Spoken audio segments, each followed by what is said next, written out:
I'm a freak, in the literal sense. I was born this way. Doctors said it was a rare skin condition. It felt more like a curse. I was born with thick, scaly red scabs covering my entire body. My outer nerves were dulled. I could feel no pain or pleasure from touch. The early years of my life were a series of long stays at hospitals and clinics.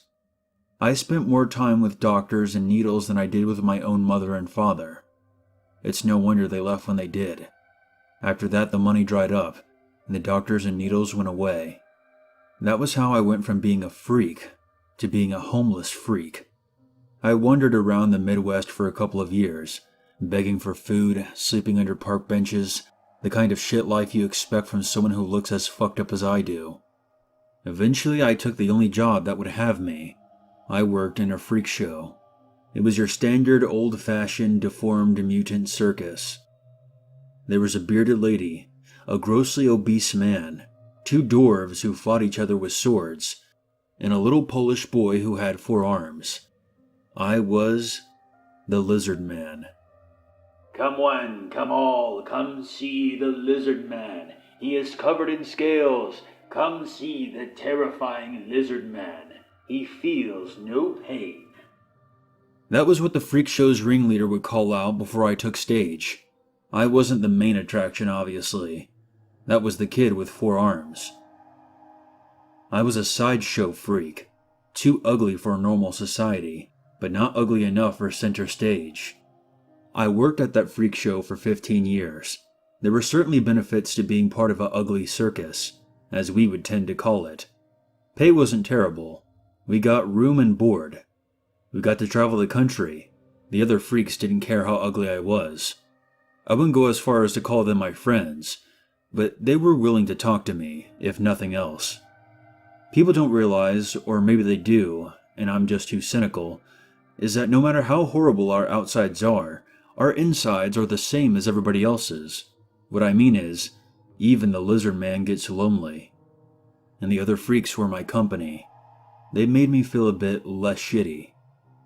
There were bad parts in being in a freak show as well. The ringleader, Alabaster Constant, was a horrible little man. He treated us like shit. He would call us all sorts of fucked up names. He beat the shit out of us when we got out of line, or when he wasn't happy with our performance. Never bothered me much. The Lizard Man feels no pain. We also had to do a lot of manual labor. As it turns out, freak shows don't generally have crews to set up tents, drive trailers, and clean up outhouses, so the freaks would do it. It was grueling work, and I hated it. But the worst part was performing. The act was pretty simple, and it never changed. I would run out on stage and do my most intimidating roar at the audience. I would act like a menace and scare them a bit, probably for no more than 5 minutes.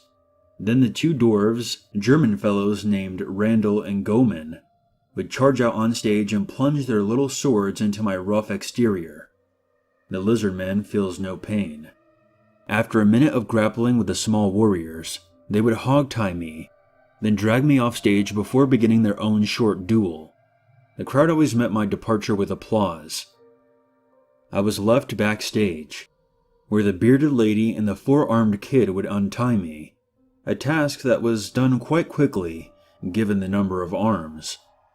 There I would wait until the show was over, and I could start cleaning up. For years I think I tricked myself into believing I liked being a part of the freak show. I tricked myself into believing that it made me feel useful, into believing that it gave me a purpose. But I was just fooling myself. Although the Lizard Man feels no pain, every time those little dwarves delivered a slash into my rough exterior, I did feel pain. I felt the audience's hatred for me, and that hurt. I probably could have dealt with their hate. After all, hate was all I had ever got in my entire life. A little bit more wouldn't have killed me, but I could feel something else too. I could feel the audience's fear of me. When I became savage on stage, I could feel the audience's heart drop. I could feel them start to sweat. Once there was a little girl in the audience. She was wearing a pink dress and had blonde hair, all wrapped up in a baby blue bow. She was smiling when I entered the stage. She had one of those perfect, never disobeys Papa and always eats her vegetables kind of smile. But the second after I set my scaly foot on stage, she had no smile. The girl cried when she saw me, and cowered when I roared. The lizard man feels no pain, but her tears were like acid on my skin. Being a freak hurts in ways that you couldn't even imagine. I hated being something that could give children nightmares. Scaring people hurt me more than any sword those dwarves could have cut me with.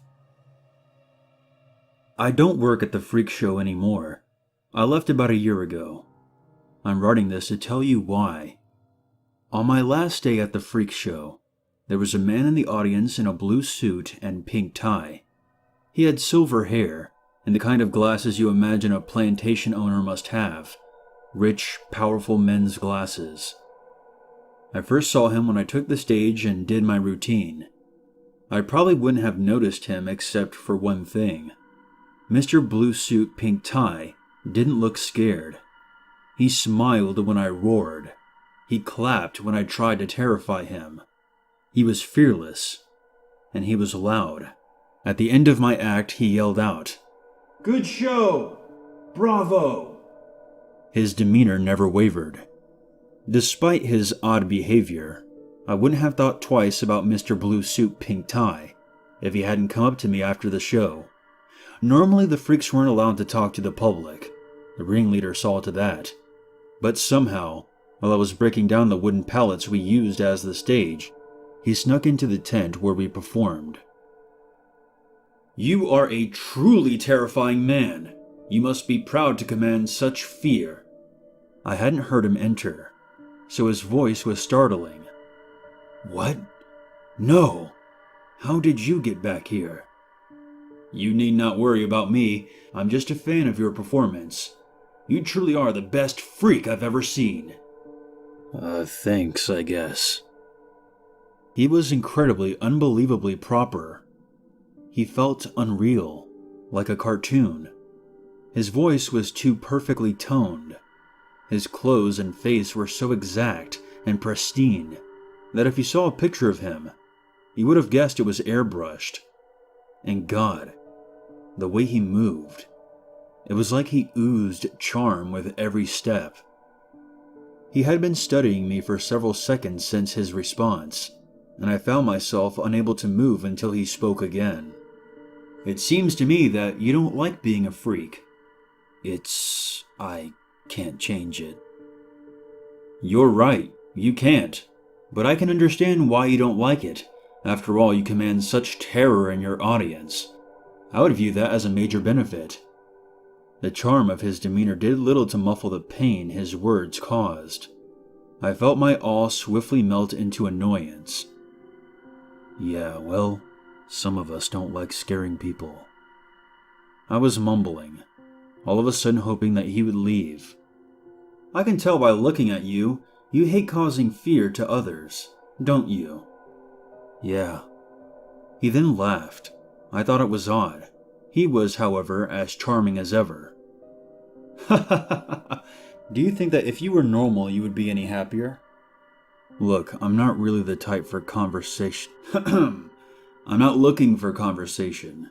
I was impressed by your performance, and I'm trying to decide if it would be worth my time to remedy your condition." Mr. Blue Suit Pink Tie had become stern. His charm had become pure intensity in the span of a second. "Remedy my condition?" "Yes, to fix you. Make you normal, I suppose." I remained silent. No words would come, and I found myself unable to go back to my task at hand. "I know what you're thinking. Can't be done. All the doctors and preachers in the world couldn't fix your horrible red skin. Well, I'm not a doctor, and I'm certainly not a preacher. I'm just a man who can get things done." Mr. Blue Suit Pink Tie stared at me. He waited for a response. How would you fix me?" That's not important. What is important is that I could do it. But before I do, I need to know. If you weren't like this anymore, I mean, if your skin was normal and you were handsome like me, would you be happy? I didn't have to hesitate for this question. This conversation had pulled me so far away from the stage I was deconstructing that I didn't even have time to think. Yes, it would make me happy. Why? Because I don't want to scare anyone anymore. I wouldn't have to make any more children cry. I wouldn't be hated. The man's brow furrowed. Well, I don't know about that. The way I see it, you'll be giving children nightmares for the rest of your days. But I can fix your skin. I can make you normal if that's what you want. It is. The man gave me a bottle of blue liquid and told me to drink all of it before I fell asleep. It must have been the man's charm and grace, but even after hundreds of failed cures, I believed that this blue liquid would finally fix me. I believed that it would make me less ugly. I drank the mysterious drink, and I slept. I had a nightmare. It was terrifying, but I can't remember it anymore. The next day, I looked in the mirror at a face that wasn't my own. It was a tired face, but it was devoid of rough scabs. It was peachy and light, not red and inflamed. I wasn't the lizard man anymore. I could feel for the first time in my life both pleasure and pain, and other feelings that were not so strong, but they were still there. I left the freak show the moment I could. I had money saved up from all the years I've been working there. I used it to take a bus to Colorado. I had been there twice while performing as the Lizard Man, and I've always loved the way the mountains looked. I figured that if I was finally going to look normal for a change, that I wanted to surround myself with as much beauty as I could. I got a hotel in a small town. My plan was to live off my savings, find a job, maybe a girl, and settle down and have a normal life. That's what everybody in the freak show always dreamed of, having a normal life. My plan was cut short when I found the blue-suited man in my hotel room late one night. He was sitting neatly on the dresser next to my bed. "You look great." I truly amazed myself. He sounded different. His charming demeanor was entirely gone. He sounded impatient. It sounded mean. "Yes, thank you for everything." "I don't want your thanks. I want what is owed to me." His expression was blank. His tone was hostile. "Oh, I mean, okay, well, You are going to give children nightmares. You're going to make them feel as ugly as you did." "What?" I didn't stutter. I never stutter. You're going to give children nightmares. Forever. I was so confused. I kept feeling the skin on my face to make sure he hadn't changed it. It still felt smooth and soft. I felt the sweat on my brow. Mr. Blue Suit Pink Tie produced a bottle from his coat. It was just like the one he had given me to cure my affliction, but the liquid inside was black. "This is all the ugliness that was on the outside of you. It's practically poisonous. You're going to find a child every day until you die, and you're going to find a way to make them drink a drop of this liquid. And if you don't, you'll go back to being the ugly motherfucker they called the Lizard Man. Do you understand?" How would I even do that?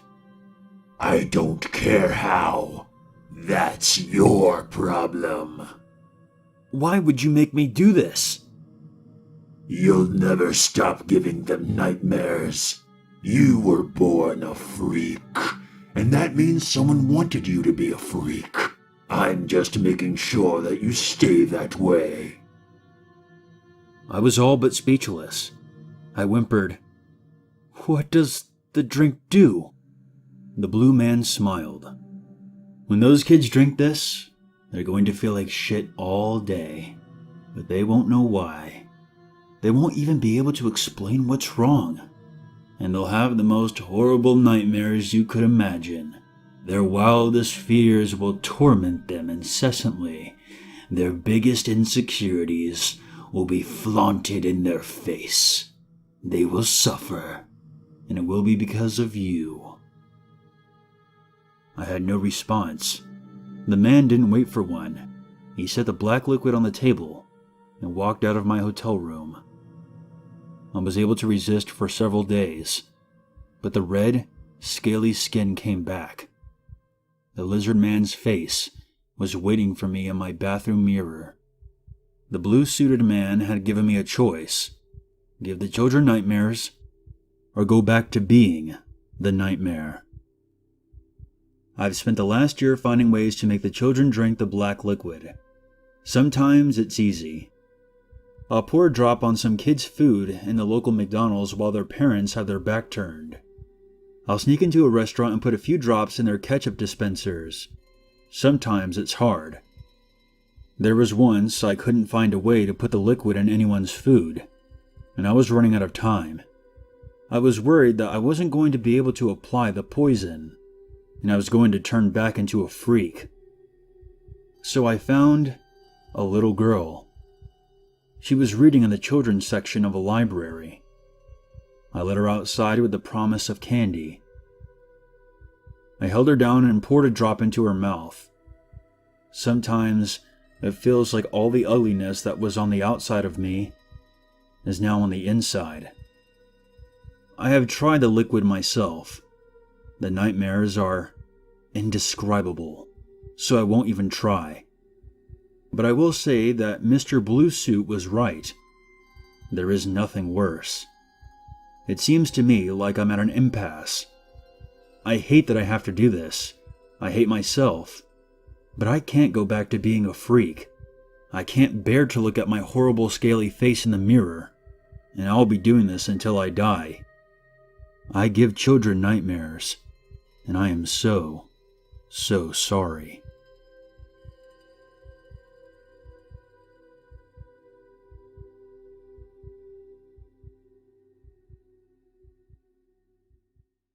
There's always a reason to be afraid.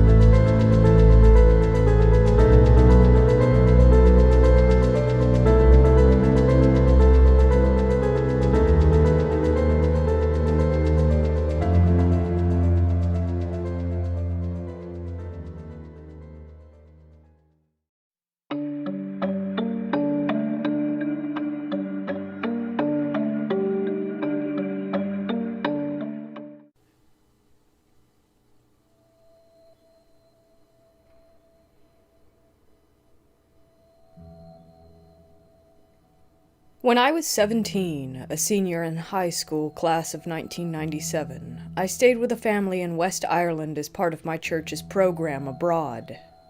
I lived there for 6 months. The family's home was a cottage-style home, very old but comfortable and loving. Those were my thoughts, as we pulled up to the front anyway.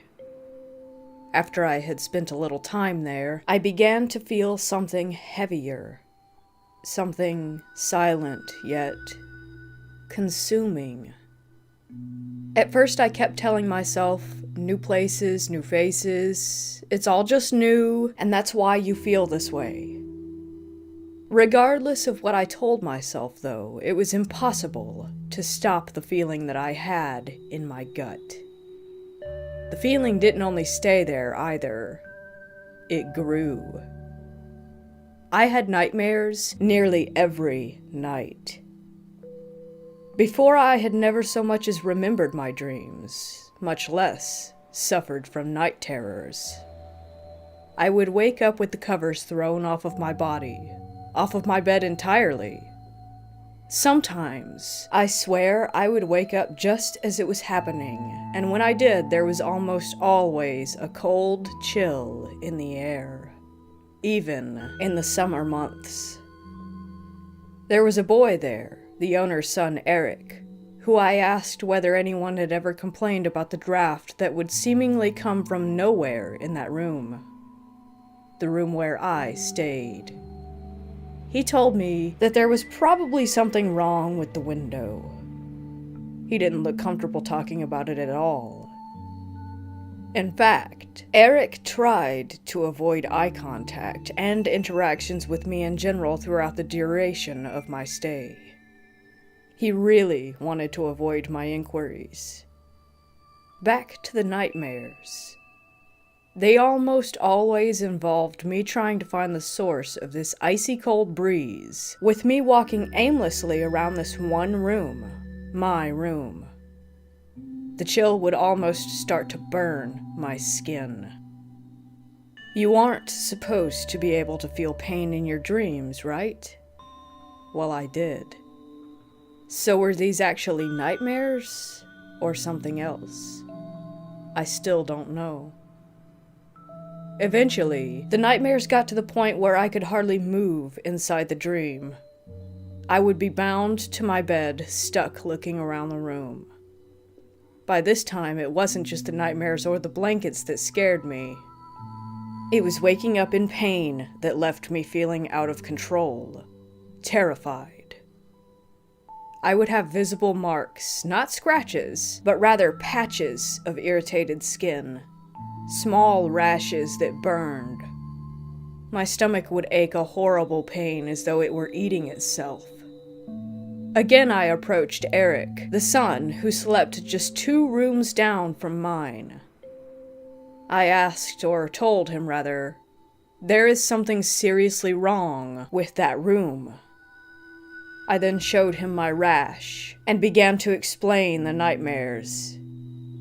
He was visibly uncomfortable, and then started calling for his mother, Nancy.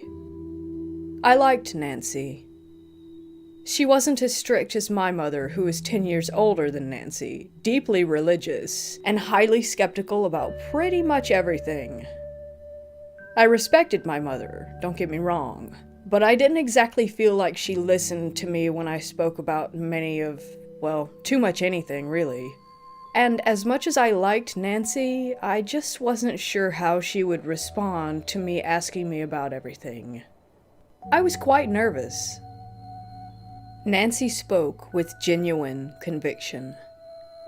She talked as though she had lived 1,000 lives, but she also felt incredibly open, if that resonates with anyone.